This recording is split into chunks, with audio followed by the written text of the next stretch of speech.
here in Kokomlemle, Accra. We're also live on DSTV channel 421, GoTV 125, and around the world we are on myjoyonline.com. I am Carlos Kaloni. And I'm Faustina Safo. Tonight, Ghana's most wanted and embattled former finance minister, Ken Ofori-Atta, finally secures bail from U.S. ICE detention after at least 90 days behind bars for overstaying his visa. We have the very latest, plus what this means for Ghana's attempt to have him extradited. Also tonight, countdown to an emergency cabinet meeting over escalating fuel prices. We'll hear from the NPP Minority in Parliament as they serve notice they will accept nothing short of removal or suspension of controversial cedi fuel levy and a host of other taxes on the fuel price buildup.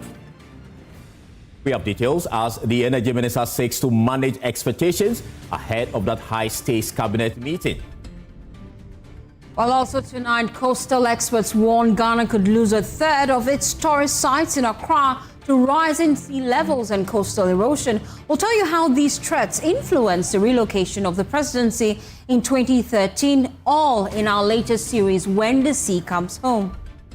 Areas along the coast, not just Christian Boncaster, but several areas along the coast are vulnerable. And how do we ensure that there is an increased resilience so as to be able to fight or to withstand some of these challenges? At 8 p.m., Pius Kojobaka will bring us business. Energy analyst Benjamin Nsiah calls for review of the exploratory laws to attract new investors to the country's oil and gas sector as Ghana's oil production continues to decline. And at 8:30, we'll bring you Prime Sports. Former Hearts of Folk board member slams the Ghana Football Association for firing Akufo-Addo as Black Stars head coach. We are Joy News, independent, fearless, and credible. A good time to take a seat and please be our guest.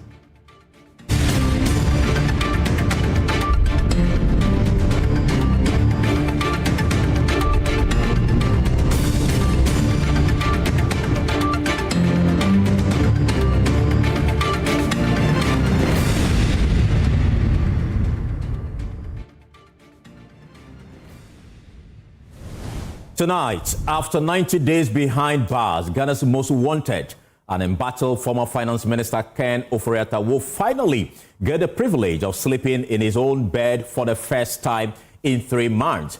Joy News understands Mr. Ofori-Atta's lawyers have finally managed to convince a U.S. immigration judge to grant him bail after failing on at least one occasion in the last 3 months. Joy News is also learning Mr. Ofori-Atta is expected to reappear on the 27th of April.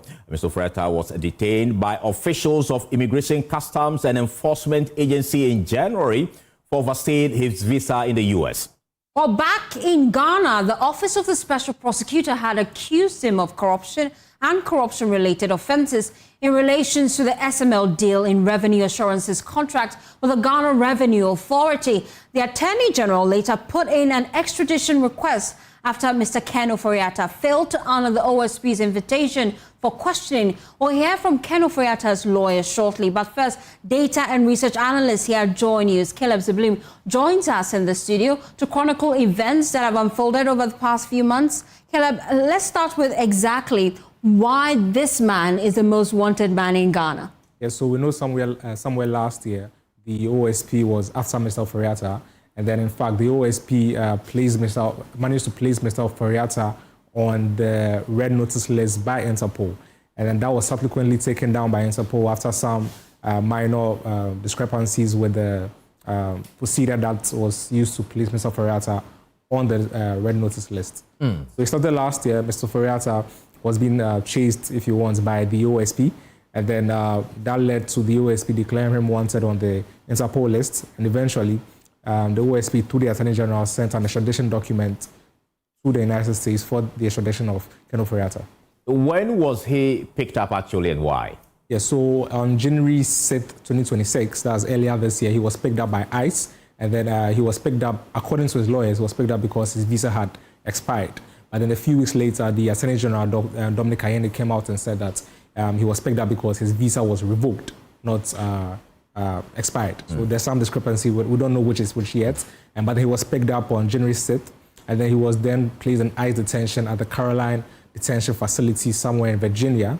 He was placed in that detention facility, and from January 6th to now April 7th, that's roughly 90 days. So the former finance minister stayed in ICE detention for about 90 days in the Caroline detention facility. And then they went to court. When they went to court, he was supposed to produce, the US officials were supposed to produce the extradition packets that Ghana submitted to the US before the judge can now make a determination on whether he should be granted bail or not. And then we don't know what happened after the extradition document was submitted, but we do know that he has been released from ICE custody today.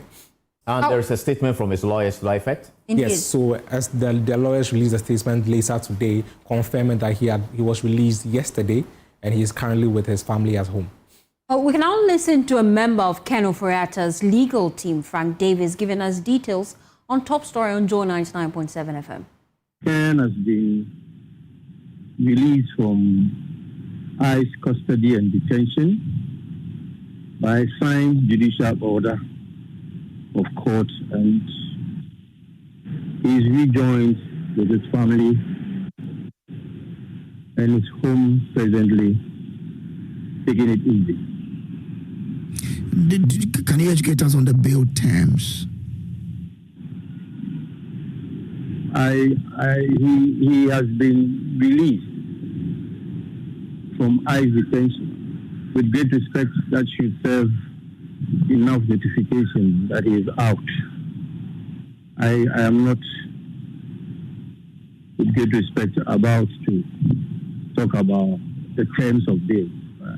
I don't think I have to break my client-lawyer relationship and put this out in the domain. He has been released and he's home. He has rejoined with his family and he's home. The most important thing is that he's been released from ICE custody. Yes, we posted a bond application. The court has looked at it and he's now been released from custody.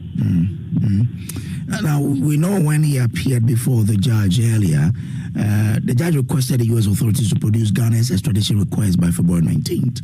Was that done? Do you have any idea about that? Well, when the federal lawyers who came from the Department of Justice put up that caveat, on the first day appeared before the ICE hearing, we all saw the proceedings of that event, and they were requested to put in the request as they themselves had said to the court that the government of Ghana had put in an extradition request. On the 19th of February, in fact, they waited until the 18th of February before they put in a one-liner, just a one-liner statement that yes, an extradition request has been put in. But as to the details of the proceedings, they failed to furnish the court with the details. That was what prompted the court to have the matter adjourned to a later date in March. But that March date was overcome by events. We were supposed to have gotten back to court on the 27th of April. But as the law will have it, Ken is out today because the judicial processes and the laws in America work. While away from that, crude oil prices on the international market are witnessing a steep decline barely hours after the United States and Iran agreed to a 2-week ceasefire to temporarily halt the war.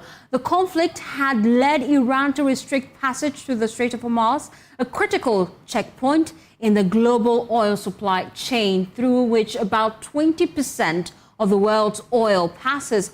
Over the past few weeks, as tensions escalated, crude oil prices surged to as high as $118 per barrel at one point, with fuel prices in Ghana increasing across the last 4 pricing windows. Currently, the lowest price for petrol in the country stands at 13.3 cedis, while diesel is selling at 17 cedis and above. Data and research analyst here joining us, Caleb Ziblim, is still with me, and he's just going to tell us where exactly we were before all this started. War erupted just a few weeks ago. the price of crude on the markets was hovering between $60 to $70 per barrel. Now, this is low compared to the previous years, last year or last 2 years, where we're doing somewhere between $70 to $80 per barrel. So before the war, we're in a very good position, which is why we saw petroleum prices in Ghana doing very well, because crude was staying between $50 and $60 per barrel. And where was the price before the ceasefire, and today, where is it? Yeah, so when the war started, prices started going up rapidly. In a day, it jumped up from about $70 per barrel to $90, and it kept on going up till it reached about $120 per barrel. And before the ceasefire, it was about $120 because Donald Trump said that he was going to obliterate Iran. So the market was very skeptical and very worried about it, and decided to price that in the price of crude oil. So that went up. Some markets even went as high as $140 per barrel. So it was between $120 to $140. Then when the announcement from Trump that they've reached a ceasefire, it dropped steadily to about from $120 to about $90, $94, $95. And that's significant, though. That's very significant. But then again, there's a caveat, because even though the ceasefire was announced, earlier today we've seen that there's still some attacks within the Middle East. Saudi Arabia's pipeline has been attacked by some drone activities. Israel has also decided to attack Lebanon. And then when that happened, and this unconfirmed reports by CNN says that Iran has decided to close the street again. And then markets are still not knowing what price that in. Unpredictability there. Very unpredictable. So currently the price is still about 94, 95. But then because of development, we are expecting that by tomorrow going, if the rhetoric doesn't cool down, price should start going up again. But what trajectory really should we expect if this 2-week ceasefire holds permanently? What should we see in the global market? So if this ceasefire holds, we should see prices coming down steadily. We're not going to see a sharp drop back to the $60 per barrel that we were used to earlier this year. But then prices will start coming down, depending on how oil can flow through the Straits of Hormuz. And then once that happens, the price will calm down a little bit, and then we might see some easing of pressure at the pumps here in Ghana. Thank you so much, Caleb. Well, meanwhile, ahead of a crucial emergency cabinet meeting scheduled for tomorrow between government and transport unions who are pushing for an increment in fuel prices, Energy Minister John Jinapor says the government will introduce measures to cushion the public. He, however, cautioned against demands that may offer short-term relief but create long-term challenges.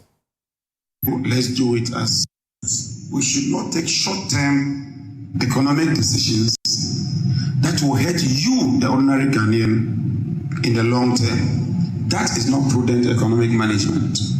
Whatever support we can give you, let's do it as a government. Whatever cushion we can give Ghanaians in terms of petroleum pricing, let's do that. But let's be mindful that when we are taking these decisions, we do not end up hurting you in the future. And sometimes the cost that you incur from these political short-term decisions can be very, very significant. And so I leave you with the key 3 things that I talked about, that we want to ensure that the products are available. We want to ensure that we take steps to cushion you when it comes to prices. But finally, we want to ensure that even as we do that, we do not hurt the economy so that it comes back to bite you in the long term. That, for me, is prudent economic management. And I'm sure that with all of you, captains of industry, we've received some proposals from Seaboard, we've received some proposals from COMAC, we've received proposals from NPA. We are working with the finance minister, and I'm sure that we'll come up with policies and programs that pushes you, the Ghanaian, but also ensure that we sustain the gains we've made when it comes to. But the minority is having none of it. Deputy Ranking Member on the Energy Committee, Collins Adomako-Mensah, insists government must act decisively, warning that Ghanaians cannot be made to absorb the full shock of global price hikes alone. I listened to the minister, my very good friend, Mr. Jinapor, who indicated that when you take off some of the taxes, what it means is that government revenue is going to be short, or it's going to be fall, or to come down, which will lead to some effect on other aspects of the economy. But my brother, these were the same solutions that Mr. Jinapor preferred when we were in government. In fact, he gave 2 main solutions when prices of fuel went up. He said government should consider reviewing some of the taxes and levies on petroleum products, and that the government should also use the rainfall from the extra revenue that will accrue to the states on the basis that we also are an exporter of crude oil, and so we're going to make some rainfall. Don't forget the government estimated $76.2 per barrel. Now we are hovering over $100 per barrel.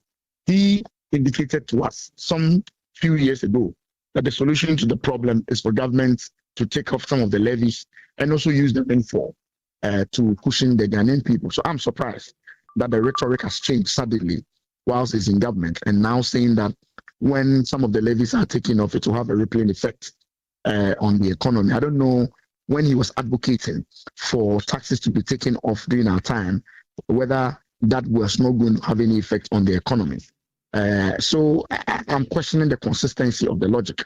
The point is that at this particular point in time, what government controls, government must have a way of tweaking what it controls to the benefit of the consumer, at least in the medium term, for us to get some respite. If things, after the 2 weeks ceasefire, things turn out very well, I'm sure some of the ones that have been suspended can be reinstated.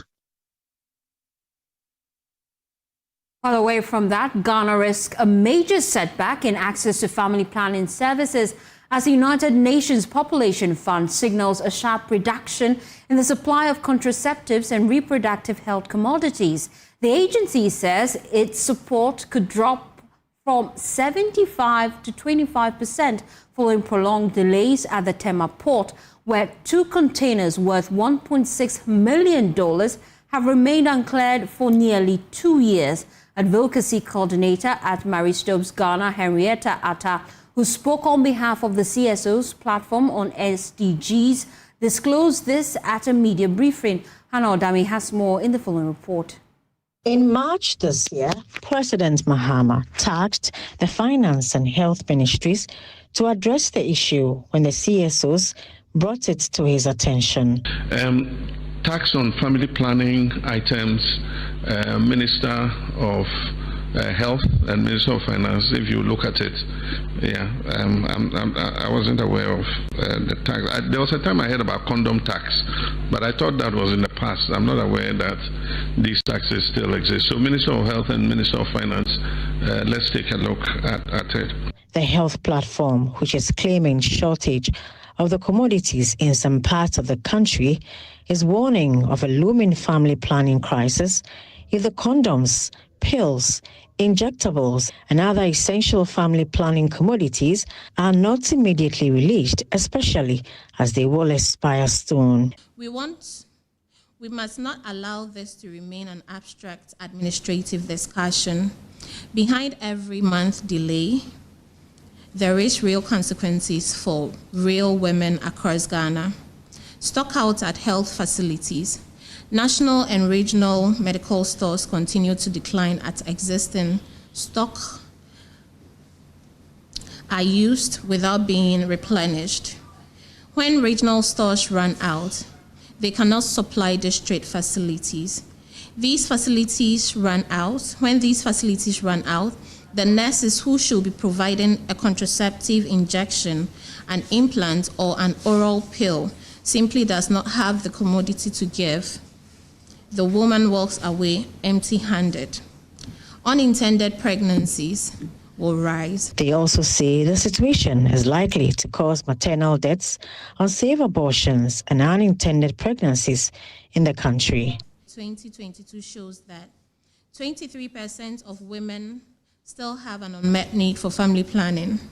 Many of these depend on public sector facilities and their primary or only source of contraception. When public stocks run out, these are the women who have nowhere else to turn. Meanwhile, President of the Ghana HIV and AIDS Network, Ernest Amwabeng Austin, who is concerned about the looming shortage, describes the situation as unacceptable. We have been down this lane before, and it does not speak well of us as a country that we continue to have these same problems.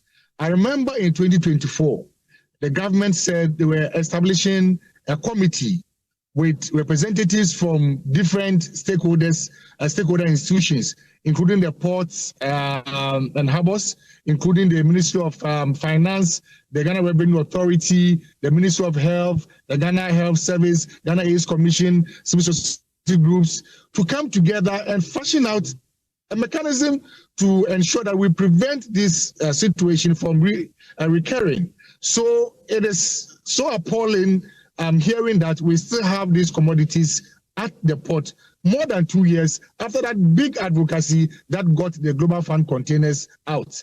So I would urge the authorities, the Minister of Health, Honorable Akando, wherever he is, if this news is getting to him, I'm urging him that he should do whatever he can do in his capacity as the Minister of Health to ensure that we get these commodities out. I'm also calling on the Ghana Health Service, Director General, Professor Kaba, to also put his voice in this matter.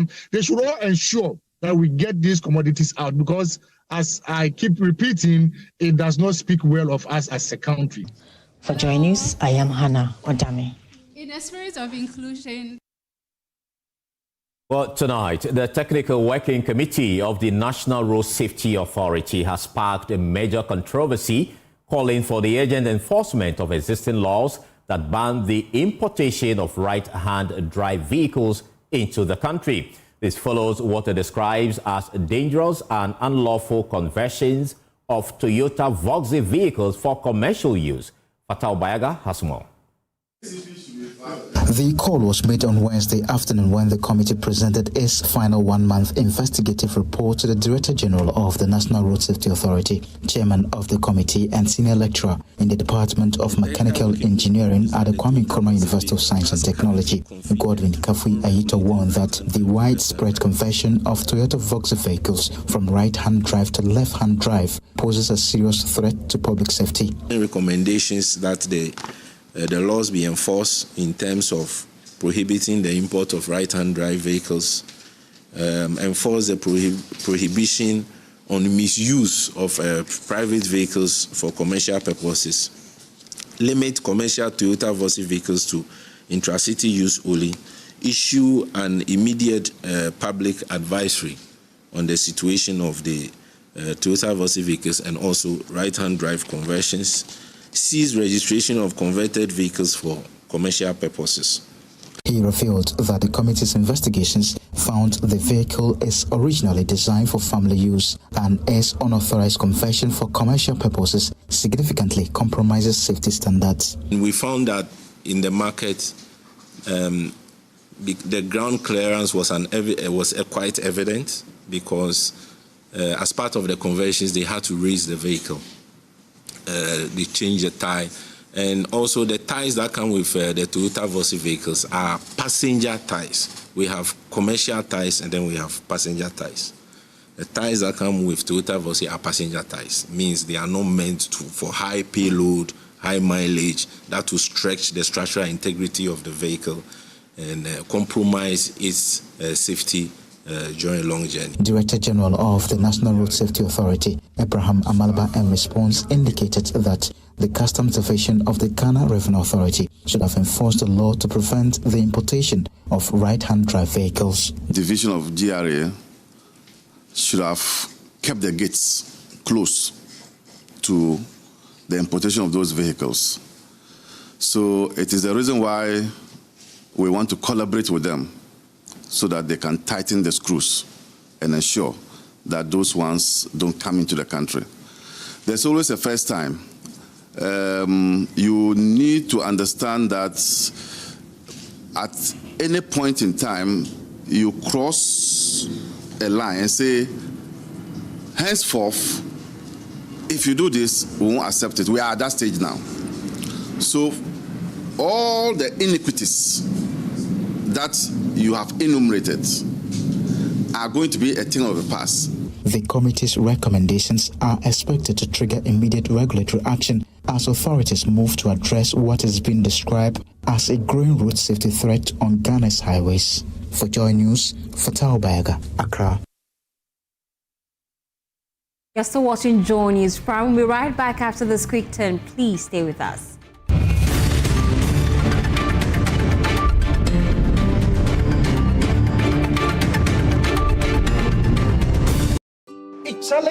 not come back. The malaria really knocked you down, eh? Charlie, no joke.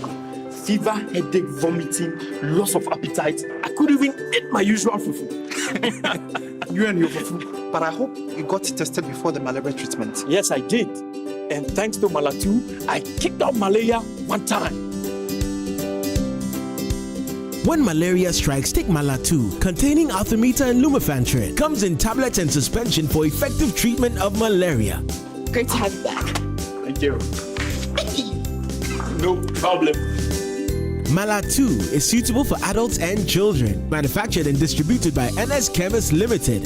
This advertisement has been vetted and approved by the FDA. Hey, what's up? Life.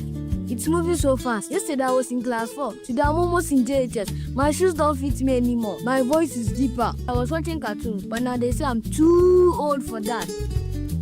The more things change, the more they'll stay the same. I still love you the same. Come and sit, Dad. In a world that keeps changing, Calipo still keeps making sweet memories. I still love it. Dad, I told you to have a sip, not to finish it. Calipo Food Juice Drink, making sweet memories. This advert is FDA approved.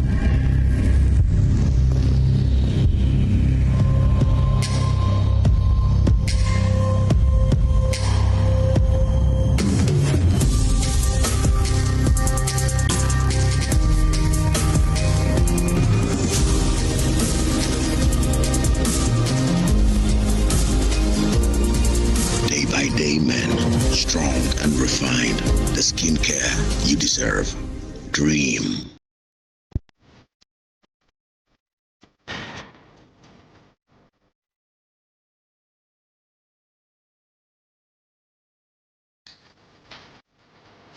It doesn't take much to protect what we love. Sometimes it begins with prevention.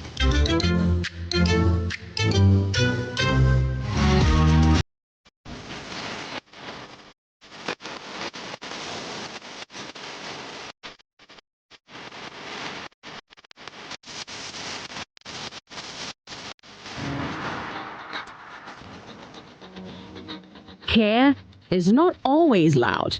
It is attention, caution, and doing small things right. Fire safety starts with me, being careful every day. Good Conduct, Great Life is brought to you by Indomie. Tastes great. More Kibo inside, more to share. Kibo Gari Soaking Mix, taste of Ghana.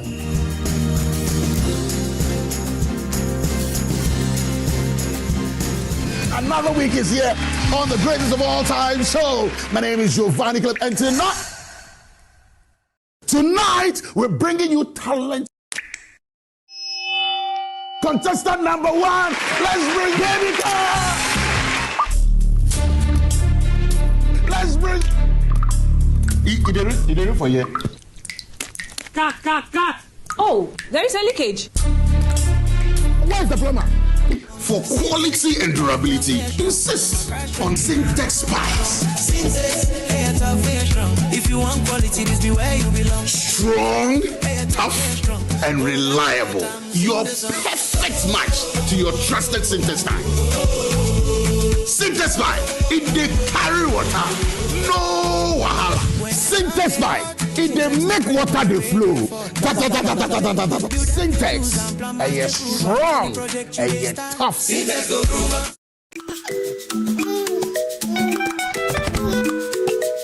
How may I help you today? We'd like to open a bank account.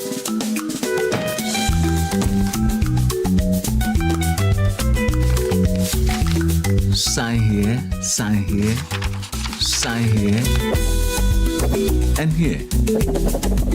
And now you draw direction to your house. I need your thumbprint. And I'll need your birth certificate too. No, I need the original. A lot has changed since you bank like this. So have we.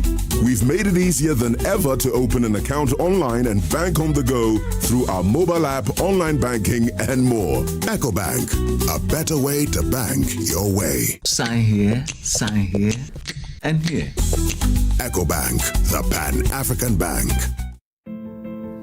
Discover Willow Lane, in Sakumono, one of Ghana's most prime community. These expertly designed 4-bedroom homes feature a private elevator, 4 ensuite bedrooms, private balconies, walk-in closets, and a gourmet kitchen and a maid's quarters. Perfect for families, executives, investors, and retirees, our community offers a swimming pool, playground, and 3-tier security for your peace of mind. Experience the ultimate in comfort, convenience, and community here at Willow Lane, Sakumon. Visit wayley.org or call 0240-111119 or 0308-040500 to book your tour today. Wayley, your trusted home builder. The big Easter sale is on at Ghana, where your gadgets get a second life. From now to the 12th of April, shop the well-stocked brands like Samsung, LG, TCL, and many others with up to 40% off. And Ghana is giving you more than big discounts. Spend 1,000 Ghana cedis and above, and you instantly enter into our Easter raffle draw. Stand the chance to win a 98 Smart Inch TV and more. Enjoy massive savings on TVs, smartphones, laptops, and home appliances across all Ghana branches nationwide. Experience this Easter season the Ghana way. Visit any Ghana showroom nationwide or shop online at www.compugana.com or call us on 0302-752020 or WhatsApp 0243-143-143 for more information. This promo is in partnership with NLA under the current.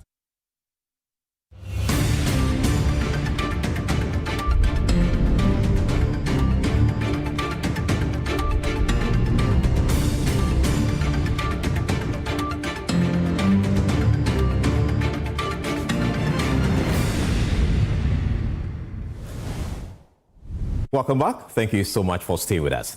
Further stories now. The National Executive Committee of the NPP has expanded the scope of its polling station election committee, more than doubling their supervisory coverage from 10 to 25 polling stations ahead of its polling station elections. Director of Communications Richard Ahiamba, speaking to the media after the next emergency meeting at the party's headquarters earlier today, said the move is part of operational adjustment designed to streamline the electoral process and sharply cut down the number of committees required. An emergency meeting and largely discussions focused on the membership registration and, in preparation for the polling station elections as well. Some small adjustments to our earlier guidelines that we issued in relation to the formation of the polling station election committees.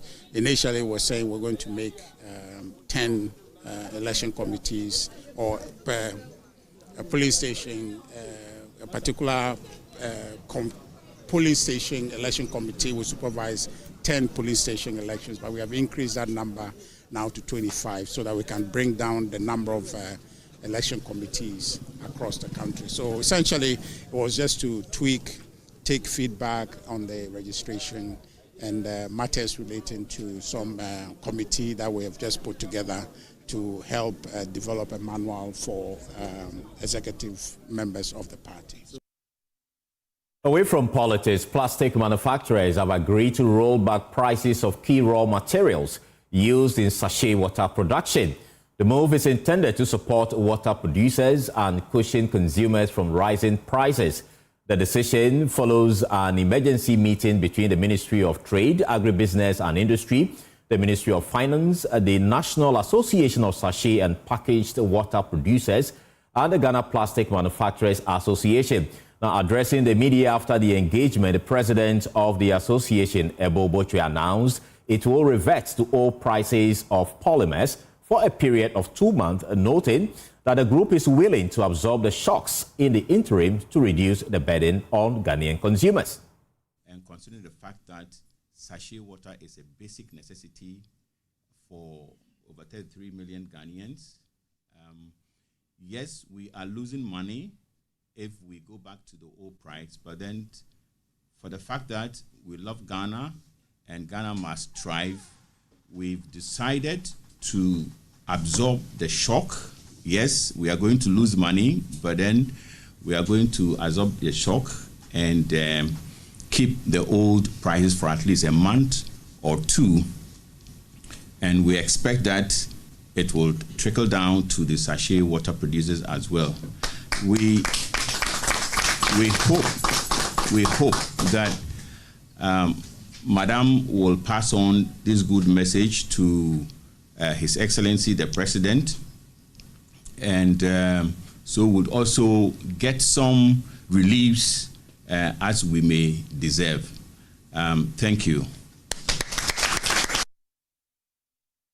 Meanwhile, President of the National Association of Sachet and Packaged Water Producers, Magnus Nunu, has announced an immediate suspension of the planned increment and has directed all retailers and distributors to maintain old prices.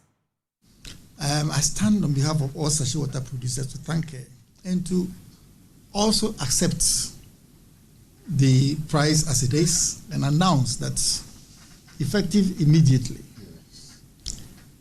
sachet water price reverses to its original price. We came out with a press statement on a new price, and I use this forum to announce that forthwith the prices as they were before stands, and the new price has been officially reversed to the old price. We call on all our members, sachet water producers, the retailers, and everyone who sold water at the new price to reverse to the old one.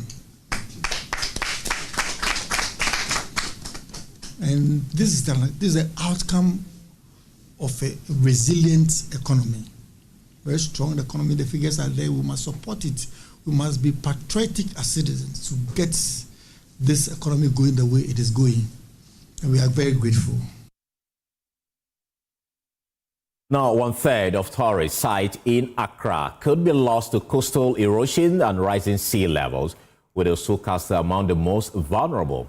The sea is steadily eating away at the castle, a factor that influenced the relocation of the presidency to the Jubilee House 13 years ago.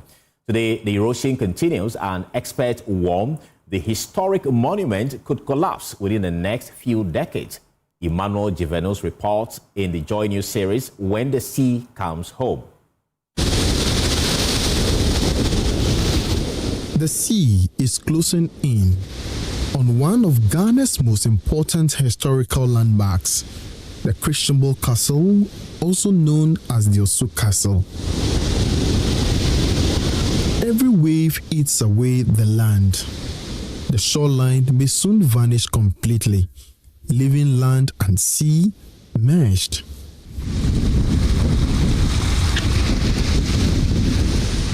Just a few meters away from the Osu Castle, 50-year-old Moses Abeka Okain sits by the shore mending his fishing net.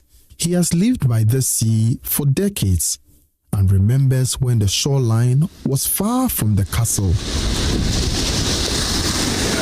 Castle first year kuse to sibiane show enye ba nale tumo biane e ban show itumo first year bele yo gono ton biane show le te ba nale first que show fan aton sibiane ke e fon le te e petele no yo ya okote no aishi no utekile dan. At the base of the Osu Castle, the warning signs are no longer subtle. The rocks that once held firm are now exposed, some cracking, others being pulled away. At my visit in 2023, there was still a visible stretch of sandy beach between the sea and the castle. I could stand and walk in that space without difficulty. 3 years later, that buffer is almost gone. Sea level rise is projected to increase in the future, and this will have a significant effect on the coastal systems and the shoreline behavior. Our study revealed that out of the total number of tourism facilities at risk in Accra, a third cannot physically withstand the event of sea level rise hazard. For centuries, the Cristobal Castle was the seat of government. From the colonial era through independence and into the Fourth Republic. But in 2013, the presidency moved to the Jubilee House.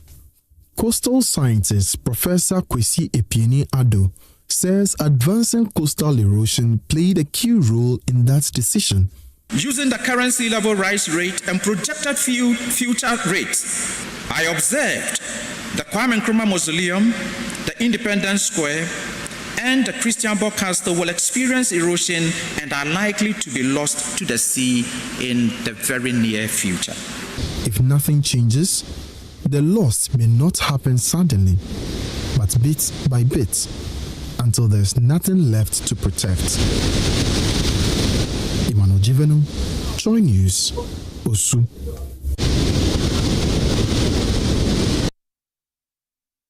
There are some things you assume will always be there: the sky, the soil, and mountains. But in Techiman, those mountains are disappearing track by track, blast by blast. And with them goes the region's shield against climate crisis. No more cool breeze, no more steady rains, only heat where balance once stood. In today's Climate Evidence, we ask a simple question: who is eating the bungalow mountain? And why exactly are we not stopping them?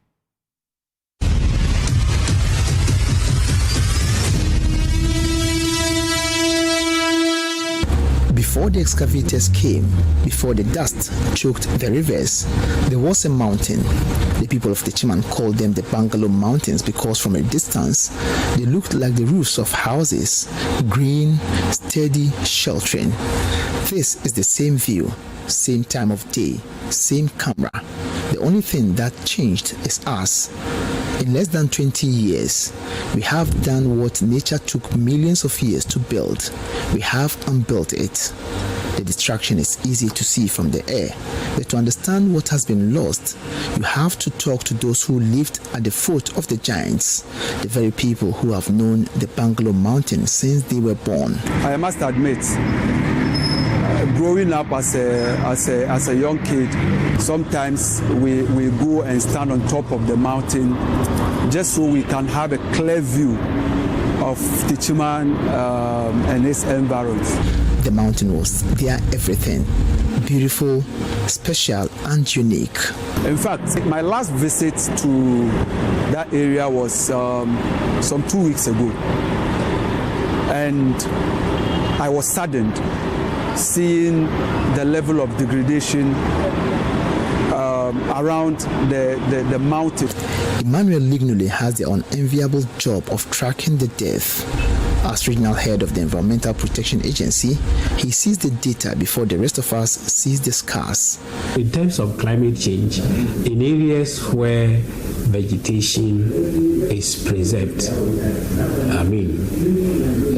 the vegetation can store carbon, and by so doing, help to control climate change. It is rare to hear a leader say we failed, but for Sahene Obri Kran Antribosiakon, Boyem Sumiano Hene, he is not here to protect reputations. He is here to say that the local authorities have failed. I think that the law is not failing, but it's the chiefs who are the main architect behind the sales of some of these things.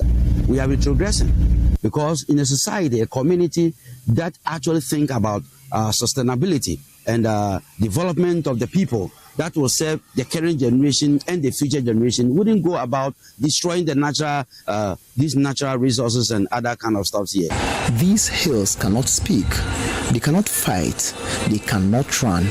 They rely on us. The question is, are we worthy of that trust? Or will the last stone fall and the last elder pass? Reporting for Joy News, Anas Sabit, Techiman. This This story is brought to you by Joy News in partnership with CDKN Ghana, University of Ghana Center for Climate Change and Sustainability Studies, with funding from Claire R4I Opportunities Fund. Has been selected by France as the first beneficiary of its newly introduced National Health Compact. This was disclosed by French President Emmanuel Macron during bilateral talks with President Mahama earlier today. The discussions covered key areas such as health, agriculture, infrastructure, the Accra-Kumasi Expressway, artificial intelligence, regional security, and Ghana's economic recovery. Among others, the French president talked about the importance of the Accra Research Initiative led by President Mahama and noted the recognition it received during the summit. Presidential Affairs correspondent Maxwell Agbagba has more in the following report. President John Mahama and French President Emmanuel Macron held bilateral talks at the seat of government in Paris, covering a wide range of issues including health, agriculture, infrastructure, artificial intelligence, regional security, and Ghana's economic recovery. The Wednesday meeting, which formed part of President Mahama's one-day visit to France, opened on a warm note as President Macron thanked his Ghanaian counterpart for traveling to Lyon to co-chair the One Health Summit, describing the Accra Research Initiative, championed by President Mahama, as very important and acknowledging the references made to it during the summit. President Macron disclosed that Ghana has been selected by France as the first beneficiary of its newly introduced National Health Compact. This he disclosed during the bilateral talks between the two presidents. For his part, President Mahama said he was honored to have been invited to co-chair the One Health Summit and acknowledge the event's importance to the World Health Organization.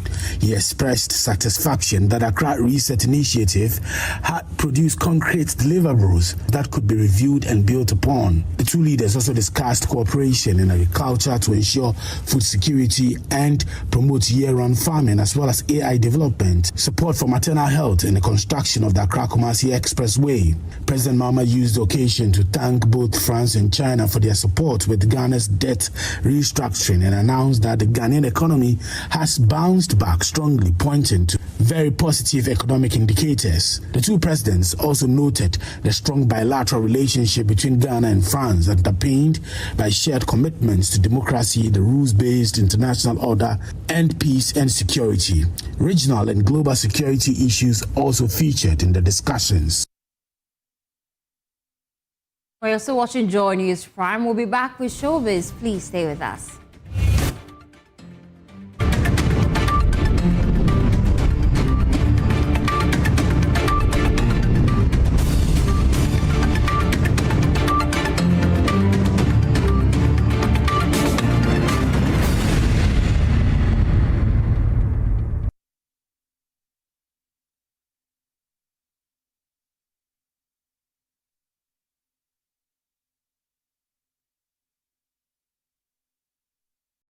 Hi, it's me.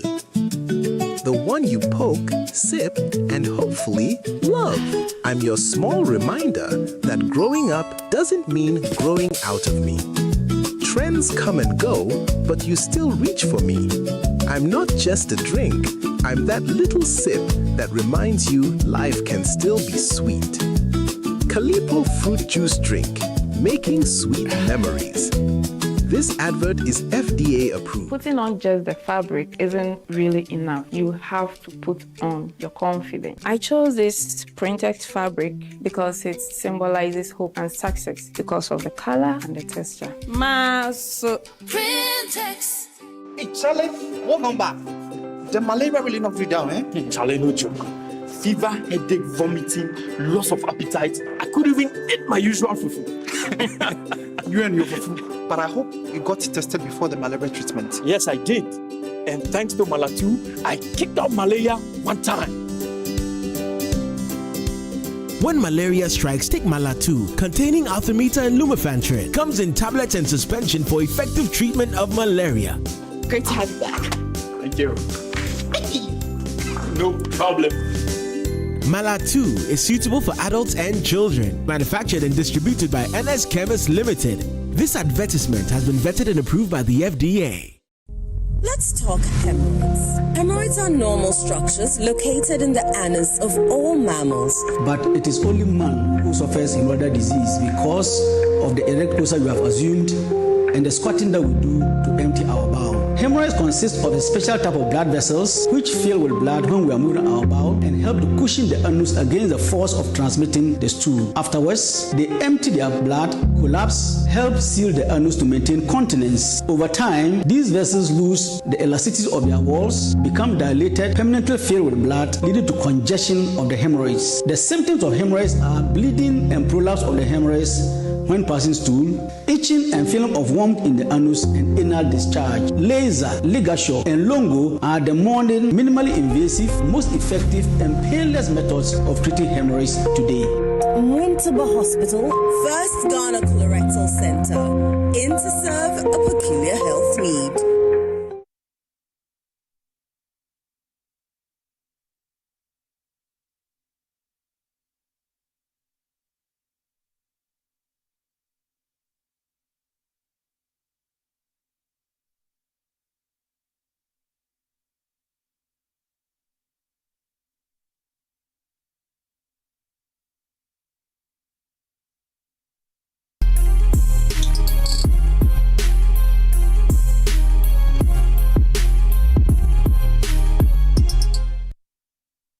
Well, it's Showbiz time, and the Showbiz queen herself is in studio. What's up? Cool. How you doing? I'm okay. This evening, let's throw the spotlight on dancehall artist Samini. He recently performed at the Gomoa Easter Carnival, and my colleague KMJ had a fantastic conversation with him. And I mean, obviously, he commended A+, Honorable A+, for a good work done for putting together this particular event, and also touched on, you know, some political ambitions that he has and also some projects that he is on.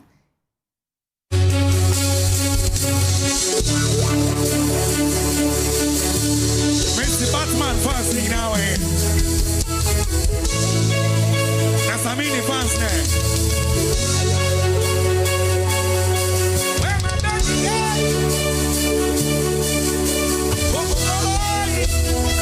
Alright then. My baby know they care again. She know they call again. When I call, she know they call me back again. And she want me still assume that she's alright. Yeah. When I call, she know they pick. And that they make me sick. It's been too hard. And she want me still assume that she's so good. Oh, why you here? Where my baby there? I think the entertainment scene has grown so fast that it will become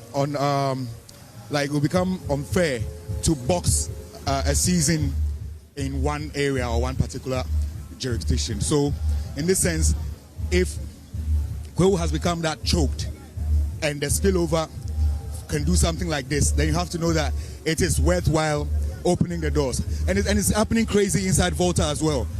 But the exciting part here for me is that this is the first time people from Gomoa have seen anything like this. So I believe as a maiden event, it was more like a 50-50 for whoever was organizing it, how it was going to turn out. And from where we drove, the traffic around the hotel and everything to what we saw here, this being even the first day, looking at the list of artists that they have for the subsequent days, I think this is crazy. And I'll say big up to A+ for such a wonderful initiative. And this will go down in history in Gomoa, and they will remember his name for life. Is there any inspiration or motivation for you to also repeat same in terms of politics? I mean, you've mentioned that if it's possible, you may. But I'm saying, you never say never. So as we grow, we develop ourselves so that we become worthy of serving when we are called upon. So when the time comes, why not? For now, you know, we're doing a lot of music and a lot of reading. Okay, you've released your new album, Originate, doing massive out there. In fact, if anybody would say that we'll be able to put all of these amazing acts that through you've been able to bring out, some people might have said, oh, well, it won't really gel because from your generation and another generation, but you do it so seamlessly, and even all the songs on it are songs everybody want to listen to it. How do you create this? Well, I think some of it is also divine, you know. Once there's a connection already and it is written in the realms, it's going to happen. These are people that I share a lot of energy with, so it wasn't difficult making a dream come true. From the beginning, it was a dream for me to get everybody that is related to me musically some way, in some shape or form, on the project. So now that it's all together and everybody's on there, it's like it makes sense how everybody came through me and how I'm able to get all of them. It makes sense how, you know, we gel. Music is just, you know, it's not a one-man thing. Yeah.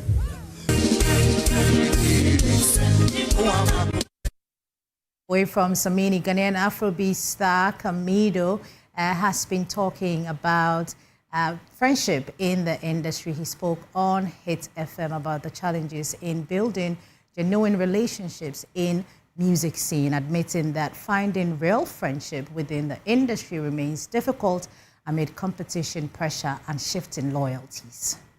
Have there been situations where you had an issue and you found it very difficult to share with anybody? Yes, it's been so many times because people are not really genuine. Like I'm telling you, like people actually have two-face, and you know, that's like the name of my new song, you know, phony. People are actually not like, you know, that genuine, because it's like, it's hard to really like have a real friend in the industry. You talk to somebody and the person will actually go and sit with who they call their friends and actually like dissect it and make you sound stupid. You know, it happens a lot of the times, and so it's like the best thing is keep to yourself, you know, or pray to God. You know, so I'm not saying that I don't trust. There are people I trust, but then again, I'm just also highlighting the fact that it's most of the time it's not real. Yeah. You know, it's not real. So keep to yourself. You have your mother and your father there. You know? Yeah, keep to yourself. That's do you still talk to your parents like the way you do back then? Maybe if you have a problem, you can talk to your parents. Mom, I need this help. Do you still do that? That's for my mom. I only tell her to pray. I was like, Mom, be praying. I want to release a new song. Keep praying. You know, it's like, oh, we're always praying for you. I'm like, yeah, that's good. Yeah. Or maybe probably calling me to check if I'm eating. And you know, so yeah, that'll be it. No, she does. So, yes. Still. So Kanye West has been blocked from traveling to the United Kingdom for a music festival performance due to his previous anti-Semitic comments. NBC News' Jesse reports on why Ye was banned despite his attempt to meet with Jewish community leaders in the UK. Tonight, the British government officially barring Kanye West from entering the country to headline a music festival. Organizers of London's massive wireless festival swiftly canceling the 3-day event, where West, who now goes by Ye, was slated to perform in front of 150,000 concert goers. The move coming after intense backlash stemming from years of Ye's repeated anti-Semitic remarks and praise for Adolf Hitler. A UK official telling NBC News that the rapper's visa was denied on the grounds that his presence would not be conducive to the public good. In a statement, festival organizers calling anti-Semitism abhorrent. Though before the cancellation, organizers were still defending West. Kanye West, Ye as he is now officially known, should be given a second chance. The UK's Prime Minister saying West should have never been invited. NBC News has reached out to West for comment, but just hours before the festival was canceled, he said in a statement, "I know words aren't enough. I'll have to show change through my actions." But the controversy is deep-rooted, from his 2022 threat to go DEFCON 3 on Jewish people to releasing a song called Heil Hitler last year. Earlier this year, he took out a full-page ad in the Wall Street Journal titled "To Those I've Hurt" and attributing his actions to bipolar disorder. Over the weekend, West performed to sold-out crowds at LA's SoFi Stadium, his first major U.S. show in years. But in the UK, his words appearing to fall short. Chloe Malas, NBC News. On that note, we end Showbiz here on Joy News Prime. Thank you so much, Carlos, for having me. Thank you so much for bringing us Showbiz News. And it's time for Prime Business, and Pius Kojobaka will be here shortly.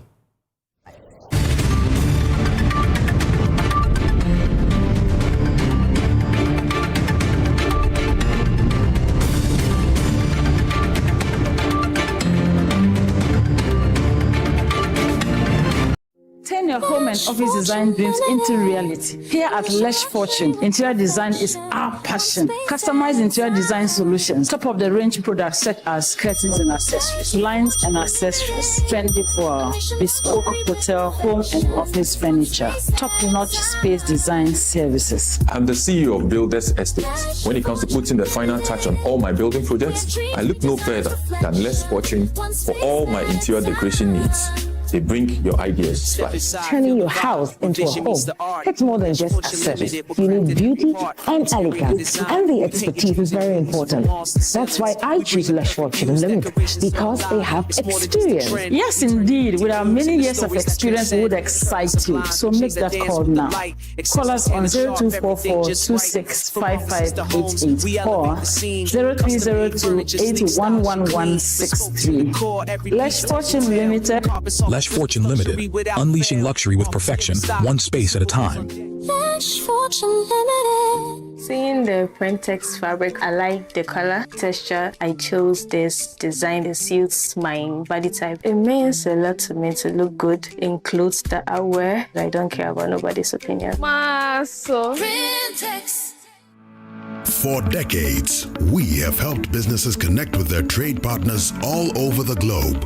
From Ghana to Burkina Faso, Côte d'Ivoire, Benin, Togo, Senegal, China, Morocco, France, Netherlands, and many other countries.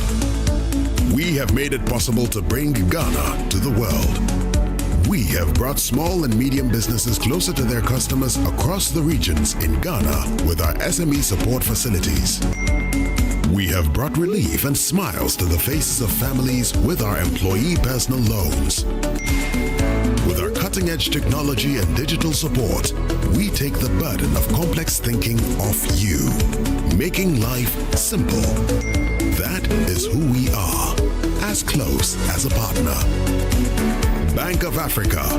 We are indeed the African bank with the global reach.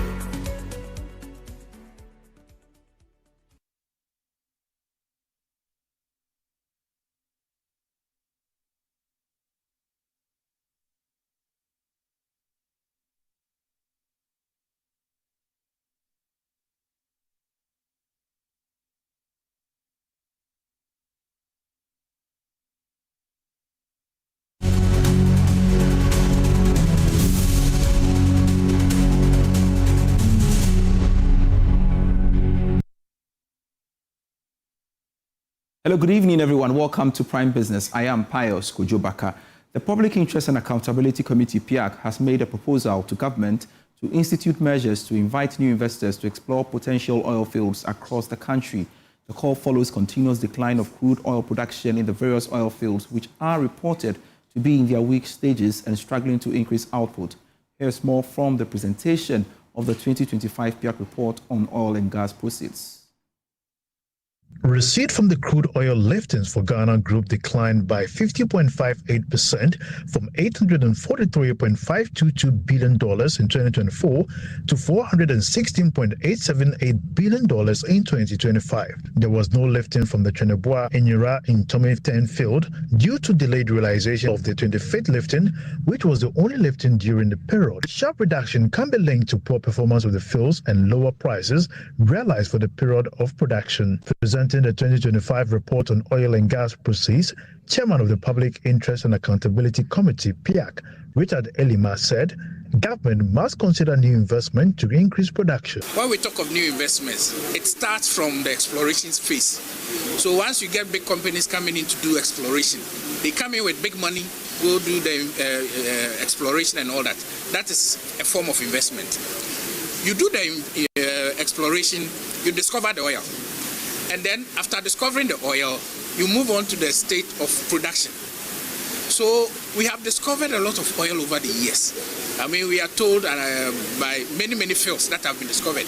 The pecan and all that, they have all been discovered and so on. But we haven't moved to the stage of commercial production. It is when you get to the stage of commercial production where their production can then add up to the already existing production, and then it will ramp up the figures that we are getting. The committee also raised objection to the failure by Explorco, a subsidiary of the Ghana National Petroleum Corporation, GNPC, from accounting for the over $561 million crude oil revenue. Chairman for the occasion, Professor Henry Kusiprem, calls for further scrutiny from civil society and the media to ensure the revenues are accounted for. It's something that I think, the media, civil society, we should pick this issue up and then really help. PIAC has done its job. It's flagged the issue, flagged it multiple times. I think the burden is on us, civil society organizations, media especially, so that we actually hold their feet to the fire and stop this way of escaping accountability. The monies are just too huge for us to allow that. Total petroleum receipt for 2025 amounted to $770.2 billion, representing a 43.27% decline compared to $1.75 billion in 2024. Reacting to the development, the Center for Environmental Management and Sustainable Energy is urging the government to review its exploratory laws to attract new investors to the country's oil and gas sector. The call comes as Ghana's oil production continues to decline, according to PIAC's 2025 report. Executive Director for the Center for Environmental Management and Sustainable Energy, Benjamin Nsiah, emphasized the need for a more attractive investment climate, citing the country's outdated legal framework as a major obstacle. He spoke to Joy Business. Our licensing regime is outdated, and for that matter, we need to amend specific acts in the 919 to ensure that our licensing regime becomes very effective and efficient in attracting others. Also, there's another issue of many contracts signed in the upstream which are very, very inactive. So when investors want to come into the field and realize that there are a lot of contract being signed, yet these contractors or IOCs are not able to explore nor even verify whether there's commerciality and also develop the wells. It also retards investor confidence. So I think the focus for government now is to ensure that we're able to review the 919 and then take out any challenge or any barrier that distorts or that doesn't encourage investor confidence. Away from the upstream sector, the provisional monthly indicator of economic growth has recorded a 7.5% growth for January 2026 compared to 8.2% in January 2025. This shows that the pace of the year-on-year growth in output slowed down as compared to the same period in 2025. Details in this report.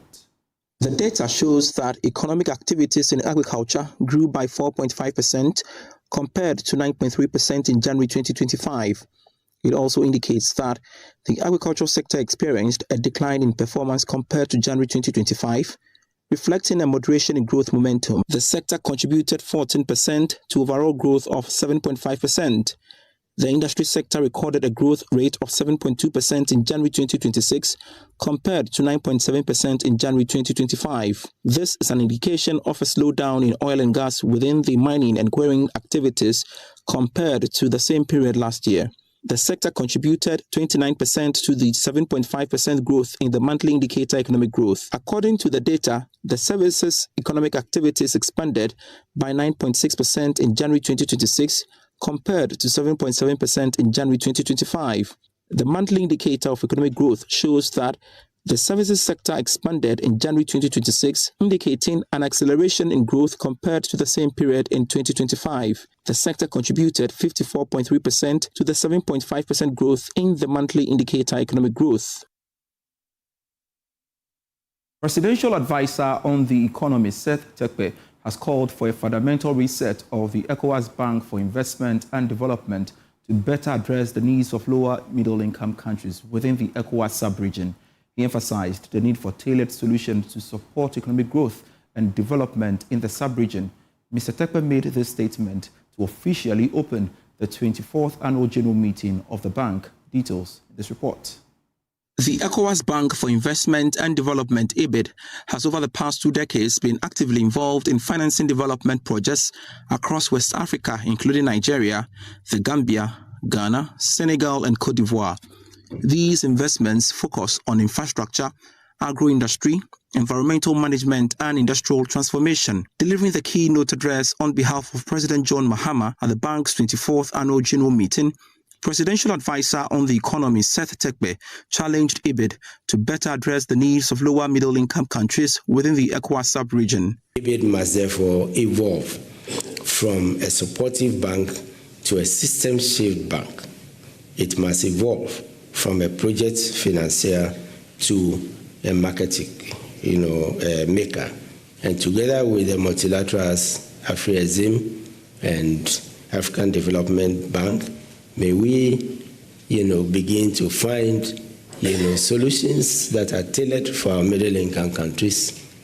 And of course, I recall Ghana setting a goal to become a middle income by 2020. Rebasing made us achieve that goal in 2010, 10 years ahead.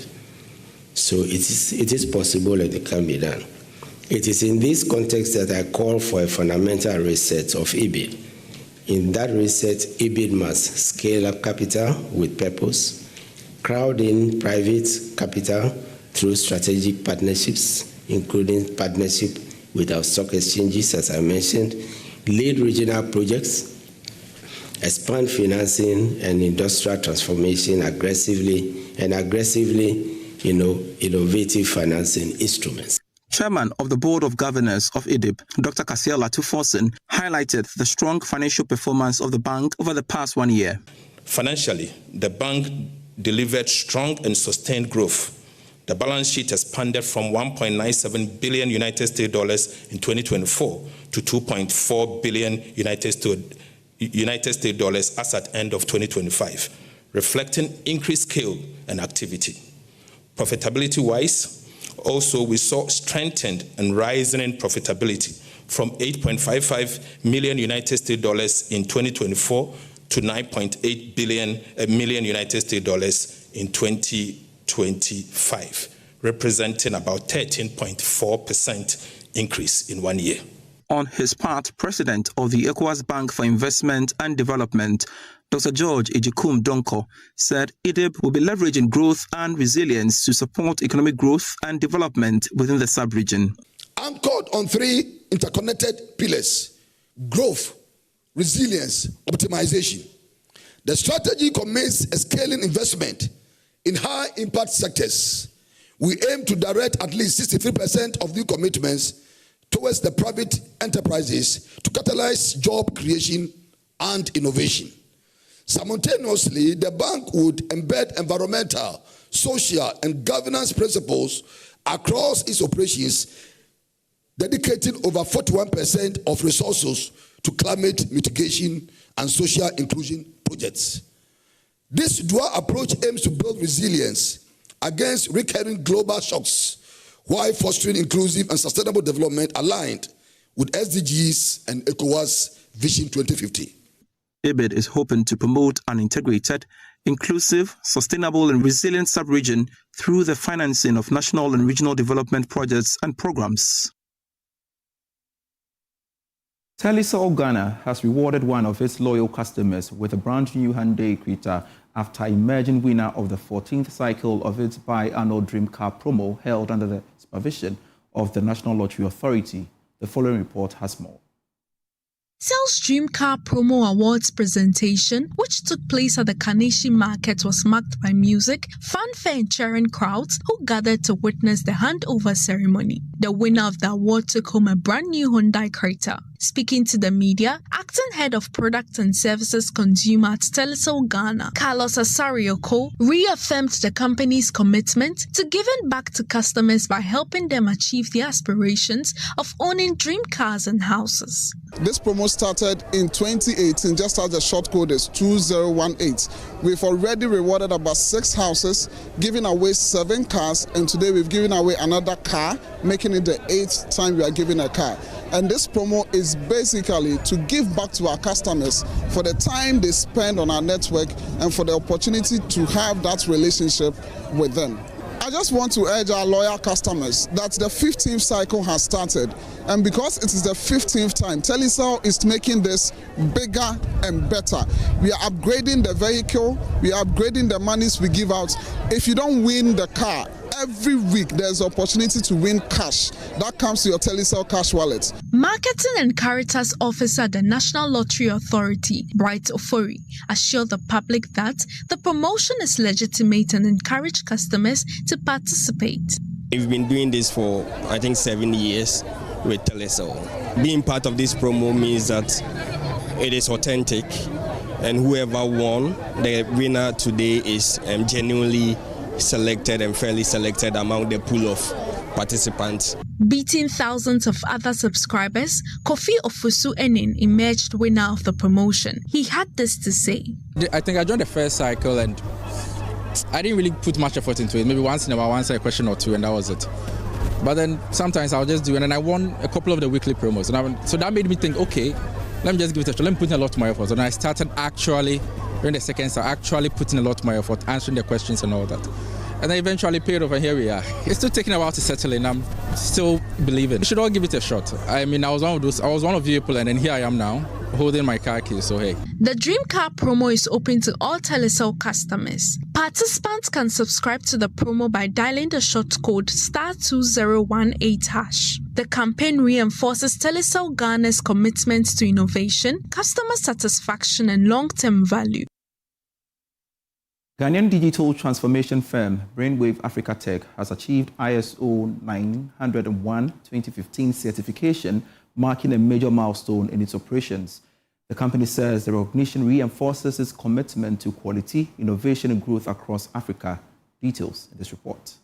It was a moment of recognition and celebration as Brainwave Africa Tech officially announced its ISO 9001-2015 certification, marking a significant milestone in its commitment to quality management and operational excellence. The certification was confirmed by Dean Moriarty, an external auditor who commended the company for meeting the required international standards and congratulated management on reaching the milestone within a relatively short period of operations. I am very happy to recommend Brainwave Africa Tech for certification to ISO 9001-2015. Well done, everyone.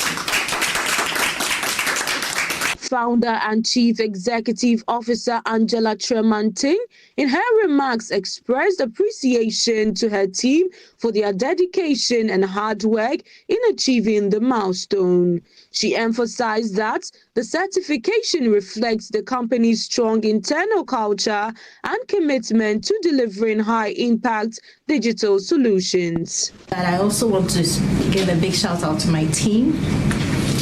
They've done a fantastic job. To Stephen, to Caleb, to Emmanuel, who started this conversation, everybody in the team, Shirley, our COO, our finance, our marketing team, our academy team, everybody has pulled their weight to make sure that this happens today.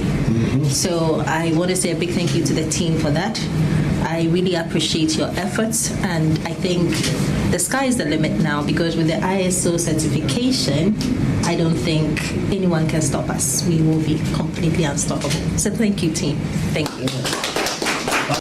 Development manager of the company, Emmanuel Prempe, also noted that the certification positions the company for its next phase of growth. He added that the firm is preparing to expand its operation in the coming months to reach more markets across the continent. We're at the helm of digital transformation for organizations, so we're already providing high service standards in terms of our solutions and our services, but it takes us to the next level. And our mandates of being a trusted advisor to our clients and not just a solution provider, there's actually evidential of it. What we're going to do in the up and coming months is to expand our services. Now there's AI boom and adoption. We're going to look to provide tailored solutions to clients, bespoke solutions. We have an operations platform we're looking to deploy for SMEs. We're looking to also enter into the agri space because there's so many things we can do. There's issues like irrigation, soil erosion, post-harvest losses. Now Brainwave is coming up with solutions through the Innovation Hub to actually ensure that we tackle all these issues and also position ourselves on the map. The ISO 9001-2015 certification awarded under the standards of the International Organization for Standardization is globally recognized as a benchmark for quality management systems, ensuring efficiency, consistency, and continuous improvement in service delivery. For a growing technology firm operating in Africa's dynamic digital space, this milestone signals credibility and readiness to compete in a global scale. In more business news, Cashflip has entered Ghana's gaming market with a strong compliance-backed model, positioning itself as a secure, locally developed digital gaming platform with instant payouts and regulatory approval. At its soft launch, PR advisor Pedro cedi stressed Cashflip's 100% Ghanaian origin and seamless user experience with strict adherence to industry rules. According to Cashflip, its entry into the Ghanaian gaming industry is anchored on regulatory compliance and user trust. PR advisor Pedro cedi notes that the platform has been vetted by the Gaming Commission with its algorithm and structure approved before launch. He adds that the web-based platform offers instant cash-out options without additional verification, positioning it as a convenient and secure option while highlighting its local development as a key differentiator. The Gaming Commission demands a lot of regulations. They check the algorithm, they check the structure of the game, and they will not allow Cashflip to be launched if all the compliance was completely okay. For anyone who are listening Cashflip for the first time, you need to understand that as soon as you enter in the website, it's not an app, it's a website. As soon as you enter in the website and you put your mobile number, you'll see that your name pops up. That makes you feel trust on the game. And on top of it, after you play, if you want to cash out, you cash out immediately. Acting Gaming Commissioner Emmanuel Kweno is urging operators and users to prioritize responsible gaming, warning that licenses come with strict obligations. He says the Commission is deploying technology-driven systems to enforce compliance, protect players, and prevent underage participation. He stressed that gaming should remain a form of entertainment and not a primary source of income. We require all licensed operators, including Cashflip, to implement robust playing protection measures. These are not mere solutions, they are binding obligations. And I'm happy that when you open their app, it tells you that if you are not 18 years and above, you are not allowed to gamble. Our industry carries a substantial weight of responsibility. Operators have a duty to protect players and the wider public through the continuous improvement of their systems. To the team behind Cashflip, I say congratulations on this milestone. But remember, your license is a privilege, not a right. To the patrons, I say play responsibly, game for leisure, not as a business. Industry players say innovation, compliance, and responsible gaming will be critical as Ghana's digital gaming space expands. Platforms like Cashflip is expected to test the balance between growth and regulation. Small and medium-sized enterprises in Ghana are set to benefit from new international funding opportunities following a strategic partnership between Mobile Web Ghana and the Euro-Nordic Funding Alliance. Details in the following report. The collaboration between Mobile Web Ghana and the Euro-Nordic Funding Alliance, unveiled at a Ghana-Europe Investment Pipeline event, aims to bridge the persistent financing gap facing SMEs by connecting viable Ghanaian businesses to European investors. The event brought together entrepreneurs and industry players for engagement, education, and networking toward potential funding deals.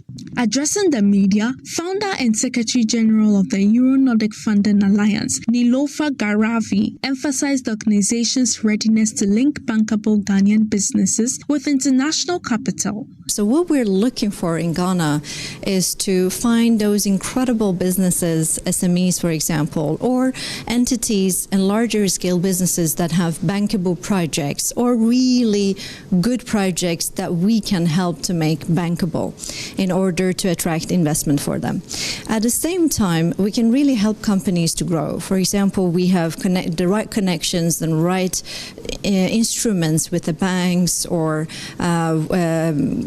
great like soft landing, business soft landing relationships across Europe. So if any business wants to open into Europe or Gulf or any region that we exist, we can really help them. She noted that while the organization is committed to supporting business growth, its focus is not limited to startups at the idea stage, but extends to businesses already operating and demonstrating market potential. We're not in a position to go super early stage. Like if you have an idea as you're growing it, that's not the sphere we can work with. But if you have a product that already has been performing in the market to some extent, it has a clientele, and you do have the appetite to actually grow it into other markets, that's where we come in. And by bankability, it's not necessarily with the SMEs, it's regarding any projects that it requires the right level of partnerships in place, the right agreements, the right guarantees behind the project, especially because European investors are very picky. Also speaking at the event, Relationship Manager for Ghana at ENFA, Lisa-Addo, highlighted efforts to prepare local businesses for international competitiveness. We focus on cross-border business development. We also focus on investment and funding support, and most importantly, also on global collaboration and network. The aim is to just help them scale their businesses. We provide a platform that allows them to also connect with these international partners and also to scale and grow their businesses together. Director of Mobile Web Ghana, Florence Toffa, urged SMEs to seize the opportunity to scale beyond local markets. Funding into companies provide jobs. Funding into companies enable innovation. Funding into companies enable companies to grow and scale to other regions. And this partnership we are embodying, this partnership will enable Ghanaian companies to also scale into the European market. So it's a huge opportunity that we are looking at. This is just a seed, and I'm sure that by the time this partnership blossom, we're going to see a lot of growth, a lot of skill across board, both for Ghanaian startup ecosystem and also in Europe. The Ghana-Europe Investment Pipeline Initiative is expected to enhance access to finance, strengthen capacity, and ultimately drive the growth of SMEs, which remain a critical part of Ghana's economy. We have the latest commodities update for you.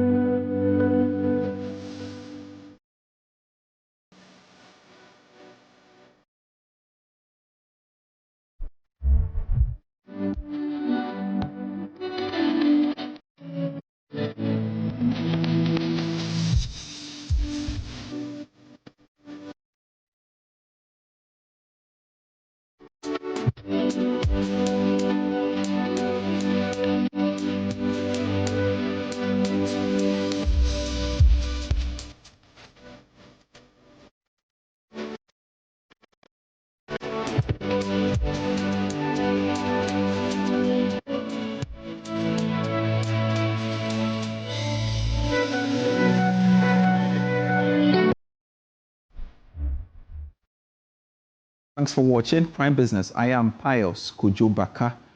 Banaya Dafamapo is next with Prime Sports.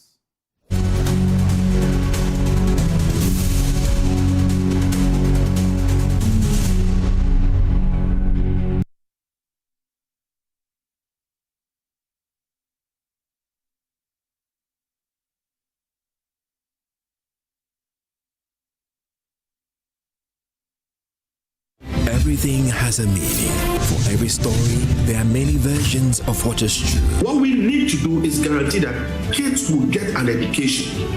Go to Finland, go to everywhere else, the state does not pay for people to go to boarding schools.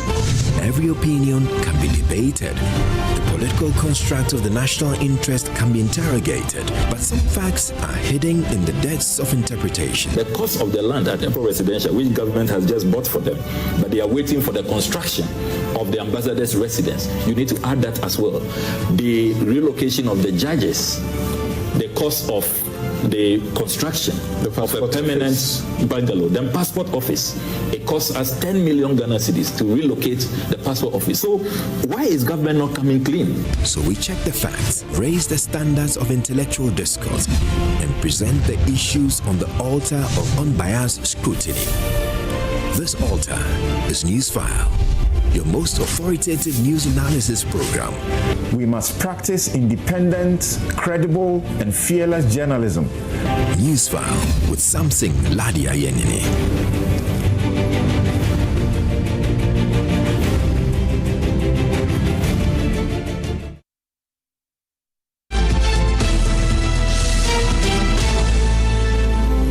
I was born in 1999, so for most of my life, the Ghanaian currency has looked just like this. But before these designs, our trade system went through many transformations, from the days of barter trade to using pounds, shillings, and eventually cedis and pesos. Each stage tells a story of our nation's journey. On our Ghana Man series today, I'm here at the Artists Alliance Gallery to explore the evolution of our money. What changed? Why? And how has it shaped our economy? Come with me. Money, they say, makes the world go round. But it also tells a story of independence, leadership, and identity. Today, I take a step back in time to explore the people behind our city.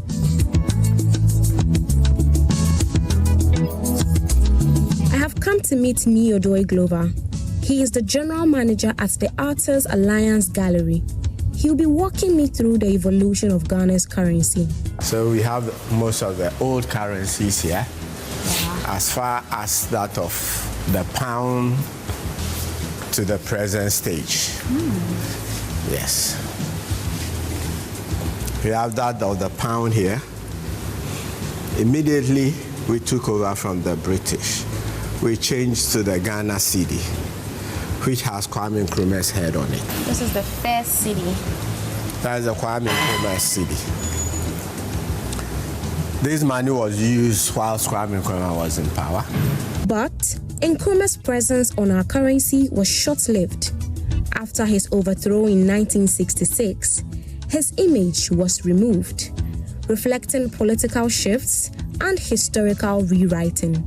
Immediately he was throned, we stopped using it, and we started moving into other currencies. Yes, we term this money Kwasianity, that's all. So you can understand how, when we overthrew Kwame Nkrumah, how we felt about him. To even describe his head on our money as Kwasianity, that's all. First president of Ghana. The first president of Ghana. I thought we loved him so much because of the good things he did. Yes, we did. But when he was overthrown, most of the stories that was told about him, about Kankan, Nyame, how he was using our children's blood and all those things. So there was that intention of finishing him, destroying him with all that he's done.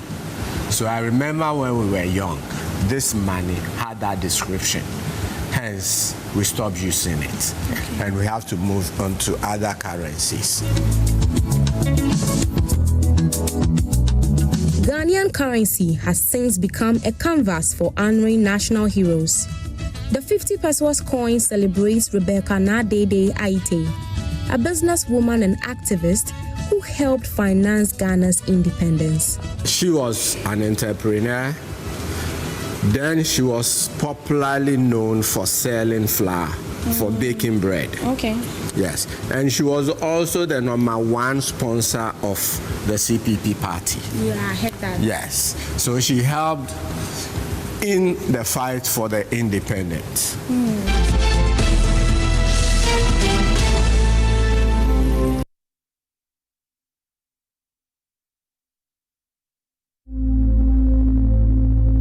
Imagine a family without a home. Imagine a song without a voice. Imagine a church without prayers. Imagine a government without citizens. Imagine democracy without journalists. Imagine a world without the media. Life is full of issues.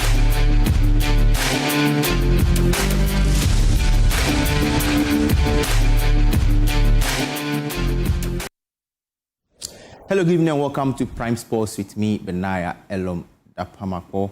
And just a quick notice that this show is proudly sponsored by Litina Travel and Tours. Now, former Hearts of Folk board member Isaac Tete, popularly known as TT Brothers, has criticized the Ghana Football Association for its decision to dismiss coach Akufo-Addo as head coach of the Black Stars. Now, Addo was dismissed after a round of poor results, with his final match being a 2-1 defeat to Germany, which was last month. Now, speaking to Joy Sports, Tete argued that the timing of the decision was inappropriate, insisting that the GFA acted prematurely in sacking the coach. I agree with the FA. It's a wrong time. It's wrong time to fire the coach. And, well, sometimes I ask myself, why the coach? Why not the entire FA? They have to look at it and rebuild the FA again. And why they always want to sacrifice one person as a coach for this blame? You know, winning games is not about only the coach. The FA is involved, his technical team is involved. And especially it's the FA who appoints the technical teams plus the coach. So if the leadership there who employ these teams to manage Black Star and they know, excuse me to use the word, they are not competent, then why did they employ them? Then we have to also check the FA. Who are those in the FA who is taking those decisions about hire and fire? Are they also competent to hire, or they are just doing anything for their self-interest? This is what we should all look at, because the timing is wrong. Because we are in Ghana, 2024, that we know this issue of Akufo-Addo is not doing well, is this and blah, blah, blah. You understand? For past 2 years, we know what I've been going through. But if Akufo-Addo have been able to manage to qualify, that's the national team, to World Cup, and he have been there for how many years? 2 years. And less than 71 days to the World Cup. Even preparing to start playing friendly match to build the national team to the World Cup is the person in charge. And 2 matches, Austria and Germany, it become a problem for the FA to say to step aside. It's wrong timing, and it's totally wrong. Why the truth is, if you don't come out with the truth, we always suffer for it. Because there's something hiding somewhere that they need to come out and tell the Ghanaians for us to listen. Is Akufo-Addo, the coach, disrespecting the FA? They should let us know. Or are they be advising him through matches by match when he bring the program to them? You can't put a blame on one person. For past how many years now? Almost 6 coaches. Are we saying that the 6 coaches, all of them, doesn't know what they are doing? We should look at the FA itself. That there's a problem. That problem, if we don't solve it from the FA, we'll bring 1,000 coaches, and the Black Star will be the way it is. You see, it's a wrong timing. Once the man was able to qualify the national team to the World Cup, that we believe in him, that he'll be able to qualify, that he qualified it. We should do everything possible for him to take the national team to the World Cup. When he come back, there's a problem. Everybody will know that there's a problem. But the timing now to ask the coach to leave is wrong timing. It's not good. And anybody who understands football will know there's a problem somewhere. And the problem will be from the FA. Let's go to CAF now, where President Patrice Motsepe has visited Dakar, meeting Senegalese head of state and FSF president. Now, he spoke to the press to clarify the situation to ease tensions following the recent Africa Cup of Nations controversy between Senegal and Morocco. It's an emotional experience. Football is a passionate experience. So I have a clear respect and a clear understanding for the emotional feeling of the people in Senegal and in Morocco and in other parts of the world.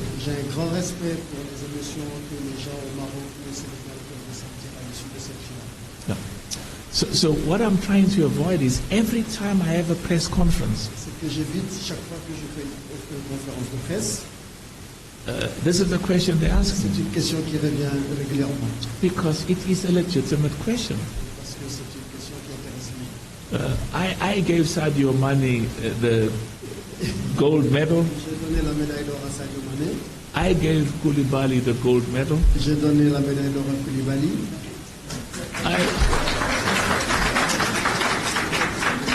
I gave Sadio Mane the trophy. I gave Sadio Mane $10 million American dollars. But I have to follow the law. And I have to respect the rules and the regulation. So a decision was made by the CAF disciplinary board. And you must understand, the head of the CAF disciplinary board comes from Senegal.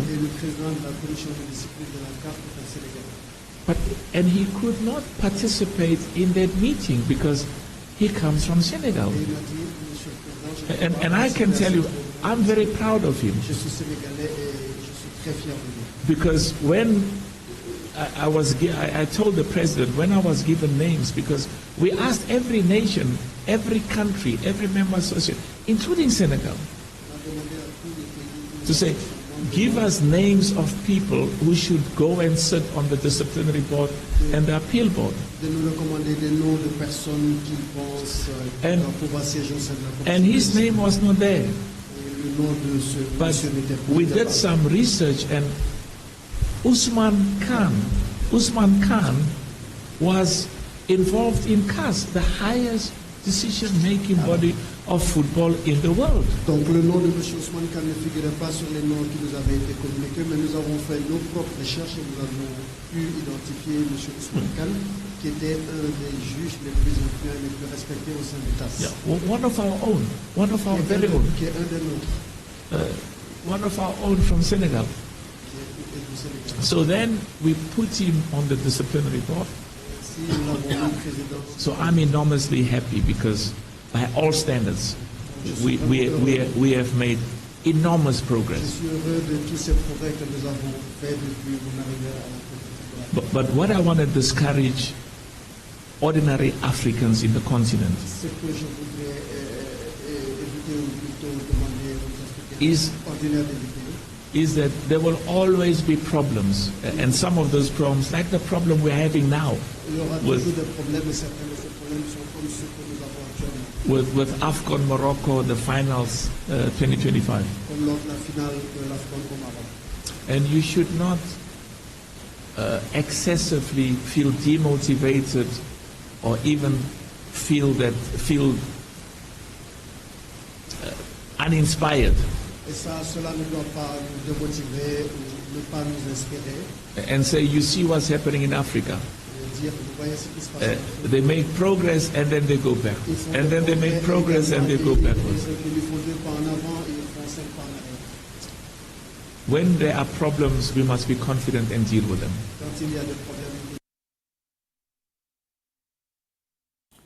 Ghana will face Senegal, South Africa, and Algeria in Group D of the CAF Under-17 Africa Cup of Nations this year. Now, the AFCON draw was held earlier today in Cairo for the tournament, which will be hosted in Morocco from May 13 to June 3. Ghana was placed in pot 4 for the draw, having failed to qualify for the tournament for the 9th consecutive year. Now, the Starlets secured qualification through a second-place finish in the 2025 Wafuzumbi Championship. The top 2 teams in each group will earn automatic spots in the FIFA U17 World Cup, which is later this year. So this is how it looks like. We have Group A, Morocco, Tunisia, Egypt, and Ethiopia. Group B has Cote d'Ivoire, Cameroon, Uganda, and DR Congo, with Group C having Mali, Angola, Tanzania, and Mozambique. And Group D, where Ghana finds itself, with Senegal, South Africa, and Algeria.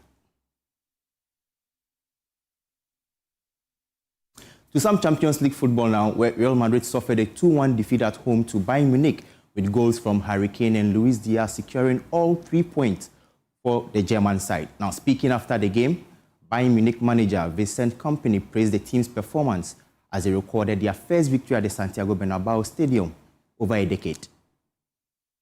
Well, first of all, we're happy with what we've got. And I think when the game comes to the Allianz, the same experience as you felt in the last 15 minutes, you know, the stadium changes and then you just have to be ready you have to be up for the battle. But the same experience we can create in the Allianz Arena. So we're really looking forward to it. Hopefully, the few chances here and there that I feel we should have maybe put to bed. Difficult decision to make in that moment because I know the team has earned the right to be themselves at this stage. They've won so much, they've performed so well, so I don't want to take away the chance for them to be themselves. So I think my first changes were more or less like for like, you know, because freshness I think was important in that moment. And then towards the end, the last 5 minutes, I did shut up shop. What about your goalkeeper tonight? It's a little weird on him. He was special, wasn't he? His performance. Yeah. And it makes it look so easy. I mean, that's what you have with great goalkeepers. They make some incredible saves at really difficult angles look really easy, but there's also, and he's still very good with his position as well, defending the back line. So he's giving us something we needed, but we speak about it a lot. The guys know we're just not going to go to the end of this competition unless we have these type of performances. It's either a goalkeeper, midfielder, it can be Harry with his goal today, but we're going to need it, and we'll need it next Tuesday again. Yeah. For us to just continue our momentum, I feel they're going to give us a tough game. They're the type of team who can do something special as well. So a lot of respect for the opponent, but a lot of confidence as well, because I feel we've earned the right to be confident. We've earned the right to be demanding even in those games and hope for not just hope, but go after a good result. It's football. You never know. Arsenal also secured a late victory over Sporting CP thanks to a late strike from Kai Havertz, and then a 2-game losing streak. Now, head coach Mikel Arteta expressed his satisfaction as his side bounced back to winning ways. Yeah, extremely happy, obviously. It was a big night, a big moment in the season, especially where we're coming from. I think we had a point to prove, and yesterday I talked about identity and the things that I wanted to see on that pitch. Certainly happened, certainly was a shift there, and then we played an opponent that it's very tricky, very difficult to play. That's the reason why they won 17 games in a row here. They haven't lost for a long, long time and really had to earn it. We had moments of real dominance with a ball, but we took the game where we wanted. But after saying that, we knew as well that it's a team extremely dangerous when they have a space to run, and they have 2 situations when David had to intervene in a brilliant way. And then, again, the story of the season, the finishes come in when the most important part of the game is about to happen, and they make the difference for us to go and win it. Tom, for London? Hi, Mikel. Your team's got 38 goal involvements from players that have come off the bench, which is the most of any team in Europe's top 5 leagues this season. You talk a lot about your finishers in games. Tonight, Kai was that player for you. I think that's a reflection of when you play with that attitude and that desire. These things can happen, and it's been again a pivotal thing to reach the position that we are in. And when we talk about identity, that was one of the main things that I discussed as well, because we're going to need them in the crucial moments to win it for us. And just an update on what's happening now. Atletico Madrid are currently leading FC Barcelona by 2-0, with Barca down to 10 men after that red card by Paulo Kubasi. And Liverpool are also away to Paris Saint-Germain, and they are currently also losing by 2-0. Now, to some tennis now, Matteo Berrettini delivered a scoreline that shocked the tennis world on Wednesday at the Rolex Monte Carlo Stadium. He made this, it was a shocking defeat against Medvedev, who in the Carlo Masters, where he trashed world number 10, Daniil Medvedev, by 6-0 to 6-0 in just 49 minutes to reach the third round.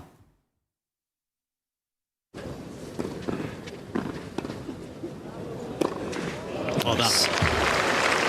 Summer, didn't he? Just that first round of Wimbledon he played.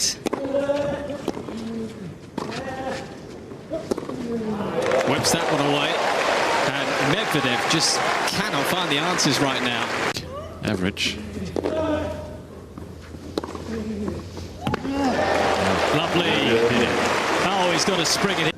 To Francisco Cerundolo in Miami. It could be happening again.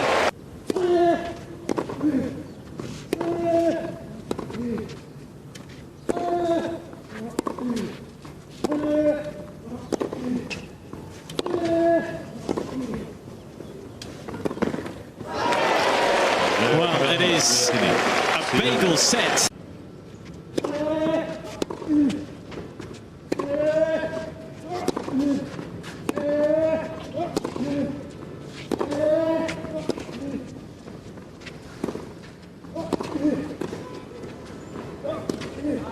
Berrettini keeps on fighting away.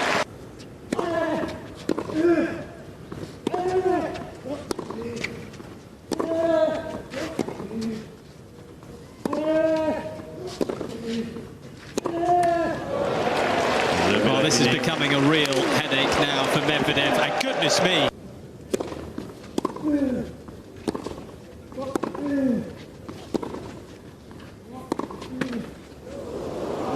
That's not going to do the mood much good, is it?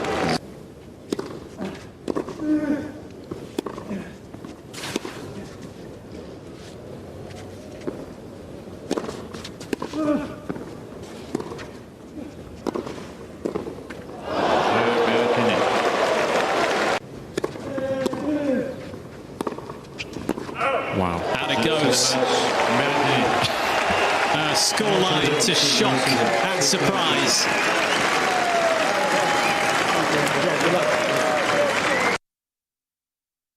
And that's how I wrap up the sports segment with me, Benaya Elom Lapamapa. For more stories, you can log on to myjournline.com. Have a good evening.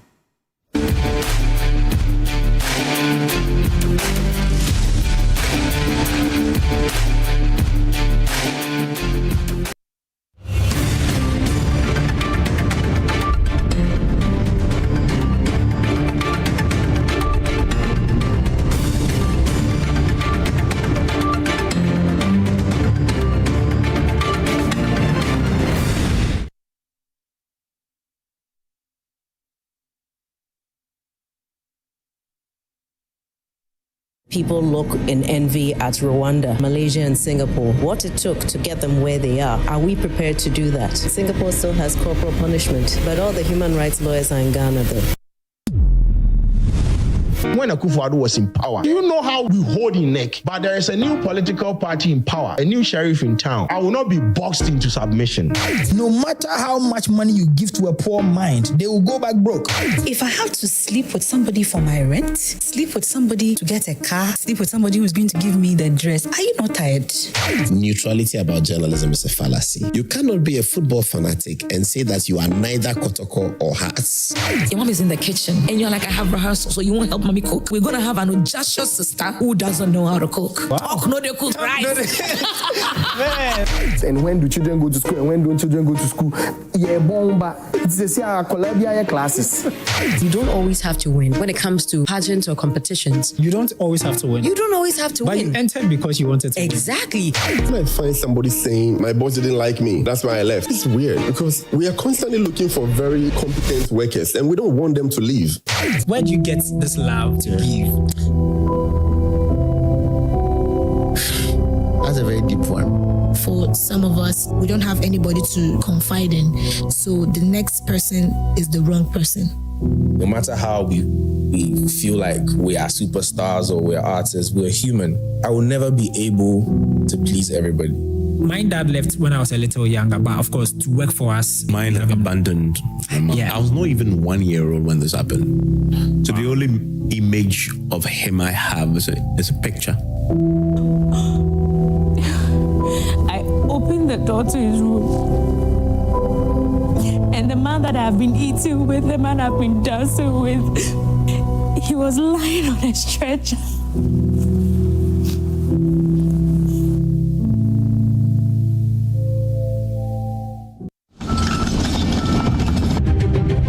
We were just shocked because it had not happened before.